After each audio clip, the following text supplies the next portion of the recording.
اور سلاطینوں کی تاریخیں آپ سامنے رکھ لیں پیارے تو ایمان تازہ ہو جاتا ہے. ایسے ایسے سلاطین گزرے ہیں, ان میں انصاف کی بات میں کرتا چلا جا رہا ہوں کہ جب ہمارا دور تھا تو ہم نے کیا کیا ہے. آپ کی یہی بنارس کی سرزمین ہے, تاریخ کا ورق آپ کے سامنے رکھ رہا ہوں, دور جانے کی ضرورت نہیں ہے.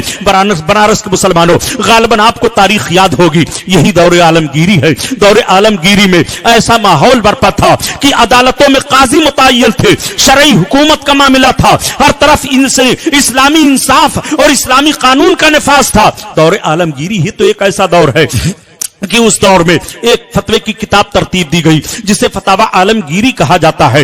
دوستو ہندوستان کو یہ فخر حاصل ہے کہ ہندوستان سے 2 کتابیں نکلی ہیں. ایک کتاب تو ہے فتاوی عالمگیری جس کو عالمگیر نے اپنے دور حکومت نے 500 علماء کو اکٹھا کر کے ترتیب دلوائی تھی. آج پورے بلاد اسلامیہ میں اس کتاب کے محتاج لوگ دکھائی دے رہے ہیں. اور دوسری کتاب وجود میں آتی ہے فتاوی رضویہ. فتاوی رضویہ اعلی حضرت کے قلم سے نکلتی ہے یہ کتاب. اس کتاب کے بھی بر صغیر کے لوگ محتاج ہیں. الحمدللہ ہندوستان سے ایسی ایسی کتابیں وجود میں آئی ہیں. تو دور عالمگیری کی بات میں کر رہا ہوں. حضرت عالمگیر پر بھی بڑا سخت الزام لگایا جاتا ہے کہ عالمگیر غیر مسلموں کو مارتے تھے, قتل کرتے تھے, ان کے وہاں انصاف نہیں تھا. لیکن تاریخ کا ورق کیوں چھپا رہے ہو پیارے؟ یہ دور عالمگیری ہی کا واقعہ تو ہے کہ اپنے باپ سے اختلاف کیا تھا تو رام کرن آریہ کی بنیاد پر عالمگیر چاہتے تھے کہ سمندری فوج کا سپہ سالار رام کرن آریہ کو بنایا جائے. آپ کے والد گرامی نے اختلاف کیا تھا, حضرت اورنگزیب عالمگیر نے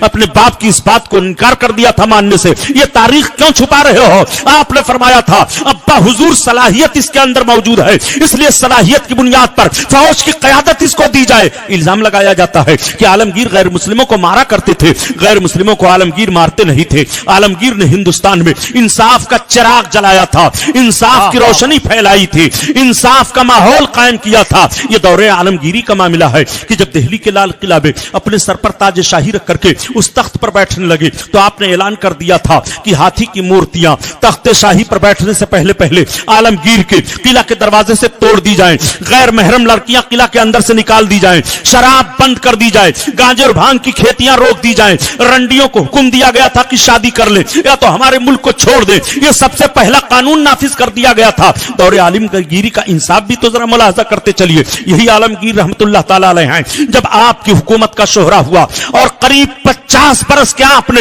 بر صغیر پر حکومت کی ہے, تبت کی وادی سے لے کر کے افغانستان کی سرحد تک اتنی بڑی حکومت کا معاملہ تھا, اتنا بڑا یہ ملک تھا. آج چھوٹا سا ملک ہو گیا ہے. جب بھی اس کو اتنا بڑا مان رہے ہو, اسی ملک کے پیٹ سے پاکستان نے جنم لیا, بنگلہ دیش نے جنم لیا, لنکا اسی ملک کے پیٹ سے نکلا ہے. لیکن تب یہ سب کا سب ایک تھا. افغانستان کی سرحد سے لے کر کے اور تبت کی وادی تک اتنا بڑا یہ ملک تھا. دور عالمگیری کو ذرا ملاحظہ کر لیجئے. حضرت اورنگزیب عالمگیر رحمت اللہ علیہ اسی دہلی کی سرزمین پر ہیں. اسی آپ کے بنارس کا واقعہ ہے. یہ ہمارا چوتھا دور چل رہا ہے. ہم اپنے چوتھے دور میں کس انداز سے تھے اس ملک میں. عالمگیر رحمت اللہ تعالی علیہ کی بارگاہ میں ایک فریادی اسی آپ کے بنارس سے پہنچتی ہے. اس فریادی کا واقعہ عجیب و غریب ہے.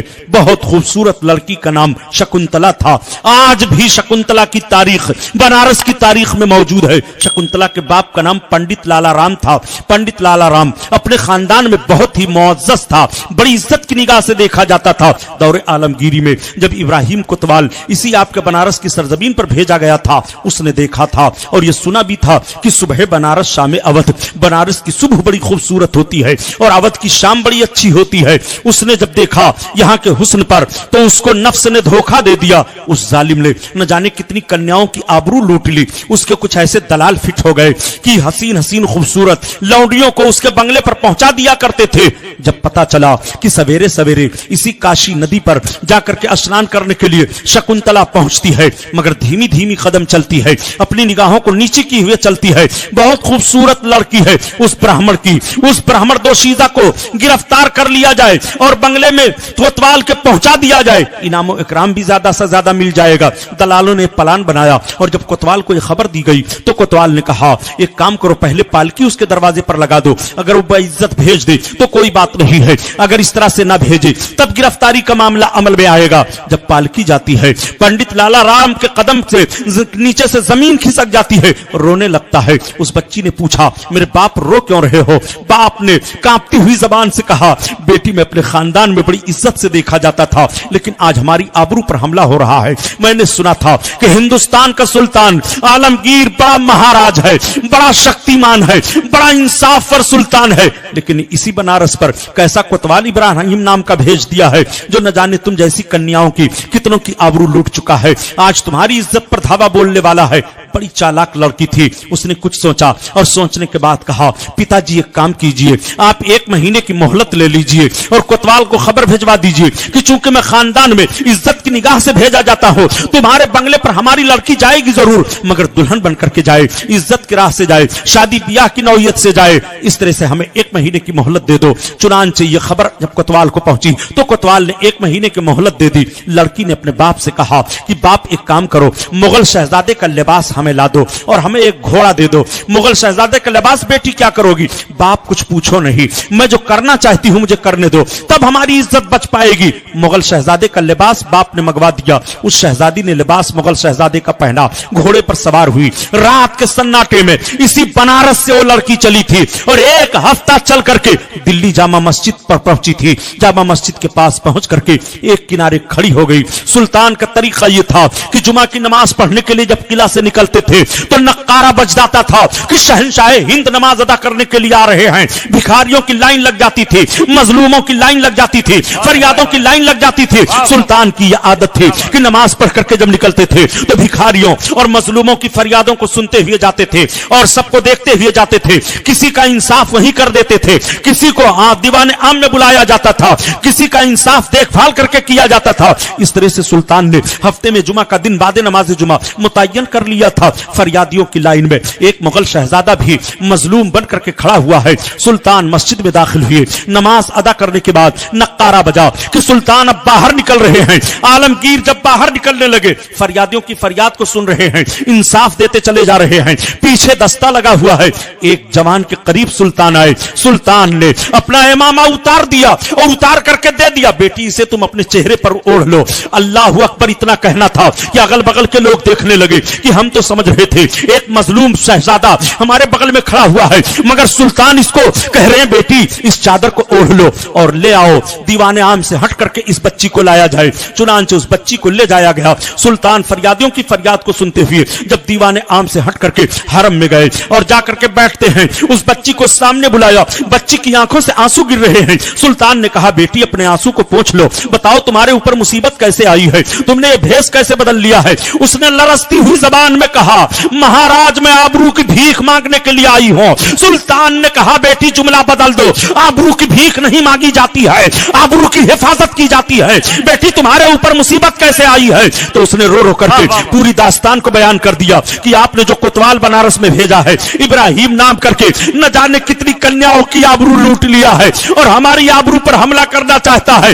1 महीना की मोहलत लेकर के मेरे बाप ने मुझे आपकी खिदमत में भेजा है। ए महाराजा मेरी इज्जत बचाई जाए। सुल्तान की आंखें भीग जाती हैं। सुल्तान ने कहा इस बच्ची की खिदमत की जाए और इस बच्ची को बहिफाजत कई घोड़ों के साथ इसको हिफाजत के साथ बनारस पहुंचाया जाए। चौकियों पर ताकीद कर दी गई और सुल्तान ने कहा बेटी तुम्हारी इज्जत की हिफाजत की जाएगी। तुम्हारे बाप ने वादा क्या किया है? हमारे बाप ने वादा यह किया है कि 1 महीना के बाद हमारी बेटी दुल्हन बनकर के कोतवाल के बंगले में जरूर जाएगी। बेटी तुम दुल्हन बन जाना, कोतवाल की पालकी में बैठ जाना, कोतवाल के बंगले पर जरूर जाना, तुम्हारी इज्जत की हिफाजत की जाएगी।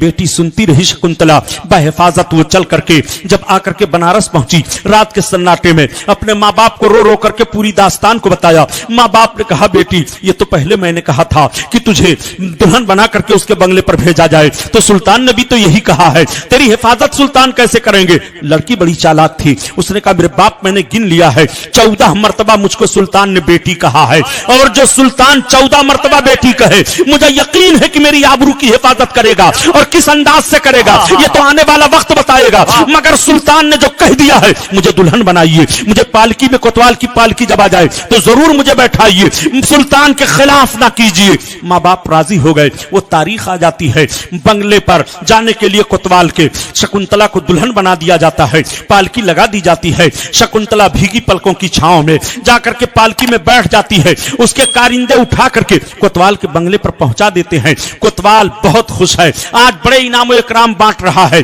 पूरे बनारस की सबसे ज्यादा खूबसूरत लड़की आज उसके बंगले पर आई हुई है। सुल्तान का इंसाफ जरा मुलाहजा करिए। तारीख का जनाजा निकालने वालों, तुम्हें लम्हे फिक्रिया देता हूं कि कब तक भारत की तारीख तुम छुपाते रहोगे, कब तक भारत पर इंसाफ का जनाजा भारत का निकालते रहोगे। अगर खैरत का 40वां हिस्सा भी बतौर खैरात है तो इस तारीख को मंजर आम पर लाओ।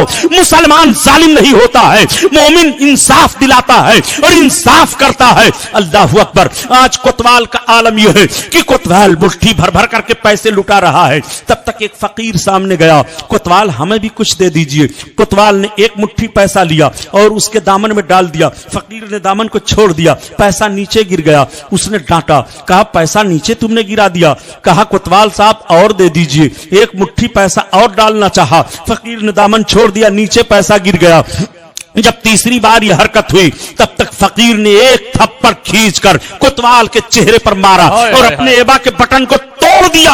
अब सामने कोतवाल देख रहा है तो सुल्तान आलमगीर खड़े आए। तब तक 200 गुदड़ी में छुपे हुए लाल निकल आए। 200 सिपाहियों को अपने लिबास में रखा था, वो सबके सब आ गए। सबके हाथ में तलवारें आ जाती हैं। कोतवाल को गिरफ्तार किया जाता है, ऐलान कर दिया जाता है गिरफ्तार करो, गिरफ्तार करो। तब तक इब्राहिम कोतवाल सुल्तान के कदम पर गिरना चाहता है, कदम को खींच लिया सुल्तान ने। इस जालिम को गिरफ्तार किया जाए। गिरफ्तार किया जाता है। इसी बनारस के चौराहे पर ला करके इब्राहिम कोतवाल को सजा दी जाती है। और कैसी सजा दी गई थी आप लोगों को तारीख का हवाला मालूम होना चाहिए। हाथी मंगवाए जाते हैं और दोनों हाथियों के दोनों पांव उसके बांधे जाते हैं। हाथी को दौड़ाया जाता है, उसकी टांगे फट जाती हैं, गला काट दिया जाता है। सुल्तान ने ऐलान कर दिया ऐसे जालिम की सजा इस तरह से दी जा रही है।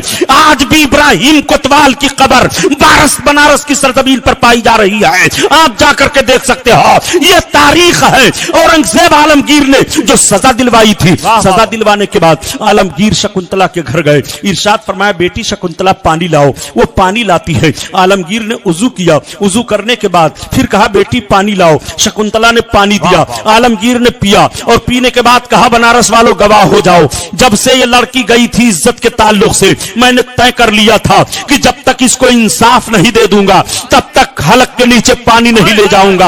आज आलमगीर पानी पी रहा है। आलमगीर के पानी पीने के बाद शकुंतला का बाप हाथ जोड़ने लगा। आलमगीर ने फरमाया हाथ मत जोड़ो, कहो कहना क्या चाहते हो। महाराज कहना यह चाहता हूं कि जिस पवित्र धरती पर आपने ईश्वर की इबादत की है उस पवित्र धरती पर हमारे पैसे से मस्जिद बनाई जाए। आलमगीर ने कहा तुम्हारी ख्वाहिश पूरी की जाएगी मगर जमीन तुम्हारी होगी, हुकूमत से पैसा दिया जाएगा, तुम्हें पैसा दिया जाता है और मस्जिद तामीर की जाती है। आज भी धरेरा की मस्जिद मौजूद है। यह आपके बनारस की तारीख रही है। जब शकुंतला को इंसाफ दिया गया तो मस्जिद वजूद में आ रही है, इबादत गाहें महफूज हो रही है। यह कौन सा तरीका है कि तुमने हमारी मस्जिद को शहीद किया, हमारे मस्जिद को तोड़ा है, हमारी मस्जिद की बुनियाद को उखाड़ा है। इंसाफ पर तो मस्जिद तामीर हो रही थी। शकुंतला की तारीख भारत की सरजमीन पर आज भी तुम्हें पुकार रही है कि मस्जिदों को तोड़ो नहीं बल्कि मस्जिदों को सजाओ, मस्जिदों की हिफाजत करो, तब यह मुल्क महफूज रहेगा, तब यह मुल्क सलामत रहेगा। अगर मस्जिदें शहीद की जाती रही और इस तरह जुल्म होता रहा तो हिंदुस्तान कैसे सलामत रहेगा। ये इंसाफ की रोशनी में तुम खुद फैसला कर लो। ये हमारा चौथा दौर है। आलमगीर का दौर देखो। मैं मुसलमानों आपसे पूछना चाहता हूं, दौरे आलमगीरी को मुलाहजा करो। मगर आलमगीर सुन्नी मुसलमान थे, वहाबी नहीं थे। आलमगीर देवबंदी नहीं थे। आलमगीर इमाम आजम अबू हनीफा के मुक़ल्लिद थे। आलमगीर गौसे आजम को मानने वाले थे। अगर तुम्हें यकीन ना हो तो आलमगीर के हाथ में जो तलवार रहती थी आज भी दिल्ली के मुहाफिज खाना में لال قلعہ میں جب داخل ہو دروازے سے تو داخلی طرف ایک کھوٹی پر تلوار لٹک رہی ہے، دوسرے نمبر کی تلوار پر آج بھی لکھا ہوا ہے یا سیدنا شیخ عبد القادر جیلانی شیئا للہ، یہ سرکار غوث اعظم کا نام آج اس تلوار پر لکھا ہوا ہے، وہ عالمگیر کی تلوار ہے، کسی پر لکھا ہوا ہے یا سیدنا حمزہ المدد، کسی پر لکھا ہوا ہے یا سیدنا علی المرتضی المدد، یہ سب سارے جملے ان تلواروں کی بیٹوں پر لکھے ہوئے ہیں۔ کہاں ہو شرک کا فتویٰ لگانے والے؟ عالمگیر کو کیا کہو گے نادانو؟